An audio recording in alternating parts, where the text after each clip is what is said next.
Yun, musta ka mga friends? Scooter Rider here, signing on. Bigyan ko lang kayo ng feedback dun sa Speedtuner Super Oil na ginamit natin for almost 1,200 kilometer. Unahin na natin yung cons. Unang-una sa lahat is pricey. Pricey sa mga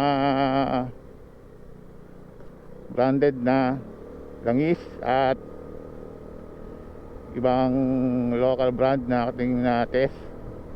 Siya yung pinaka pricey at walang masyadong information like API and JASO classification kung ano man siya, or SL ganun, mga ganon, SF o JASO MA o JASO MB.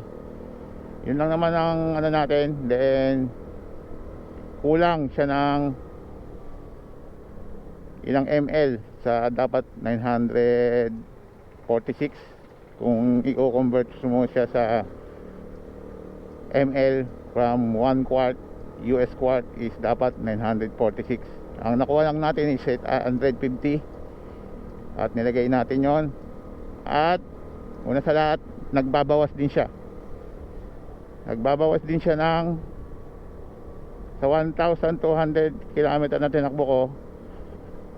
Kung nakita nyo naman yung aking video upload na pag-drain sa kanya, ginawa natin ng special video kasi yung gagamitin natin lang is same lang din naman sa mga previous na ginamit ko. Yung Optimum 8 is 450 ml yung nakuha niya. Mas madami-dami naman sa previous na EX10 na nagamit ko, na which is 400, kulang ng 400 naman siya. At yun lang naman ang sigurong cons. At sana ma-improve ng ano yun, ng speed tuner. Yung isa pa pala, yung gauge, window gauge, kung ilang ml. Meron siyang indicator ng ano ba yun, US quart na nakalagay or English. Dapat gawin din na ng ml yun kasi para ano, para tono-tono, di ba? Yun lang naman siguro ang room for improvement ng speed tuner super oil. At sana medyo pricey siya, ay medyo babaan ng konti kasi medyo ano,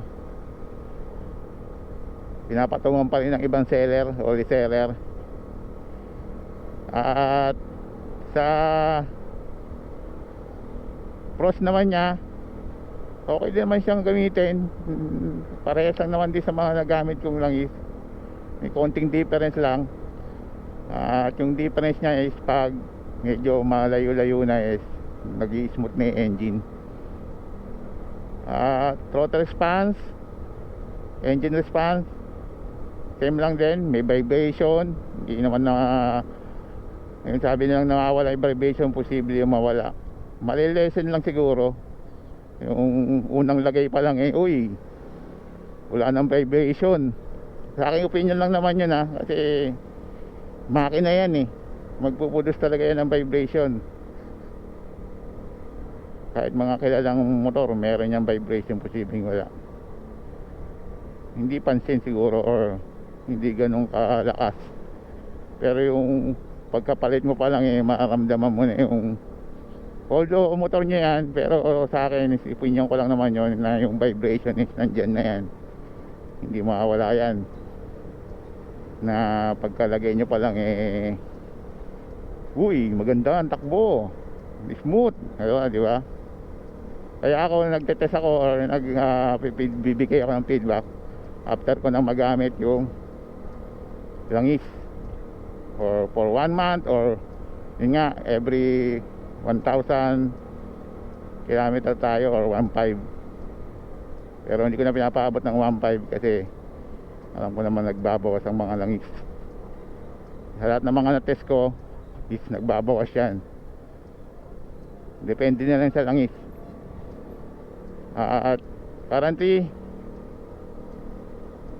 biniburning ko tong bagong SD, micro SD ko na Nabili ko ng sale. Netak ba yun? Netak 64 MB, 64 gig U3 ba yun? U3 B30. Naka tagad ako ng 4K 24 frame per second. Tapos naka Pro Tune on. Ano ko na lang sa video yung setting. Top up ko na lang din. At hindi kasi pwede, walang stabilization ng 4K 60. Hindi mo magagamit, kaya nag 4K 24 ako. Bine-burning ko siya. At kaya hanggang 10 minutes lang yung recording ko, kasi i-direct upload ko to, no edit, kasi wala, hindi kaya ng ano, hindi makakaya ng cellphone or smartphone yung 4K 24. Maglalag. So far, kung nakaabot kayo dito sa video na to, is no bias opinion lang naman yun, or feedback, review sa Speedtuner oil. At balitaan ko din kayo dito sa micro SD ko na Netak 64 gig B30 U3. No bias, wala namang bias yun, no bias opinion. Sa akin lang yung sinaramdaman ko. At siyempre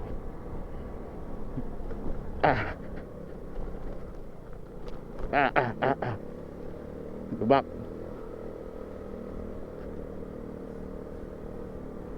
Malubak.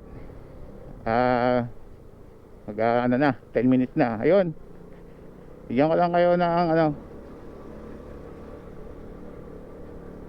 sa micro SD card ko na Netak 64 gig. At kung nakabot kayo dito sa video na to, maraming salamat. Thank you very much for watching and supporting my video upload. Maraming salamat sa pagsuporta at panonood ng aking video upload. At good vibes and chill lang tayo mga kamoto friends. And don't forget to subscribe, like, share, and comment kung sakaling may katanungan kayo at gustong ipagawa or suggestion, gawin natin yan at sagutin. At stay safe, stay home, stay healthy and stay clean, at pray always na maging okay na lahat. Hindi man ganun kabilis, basta may pagbabago at progreso. At ride and drive responsibly.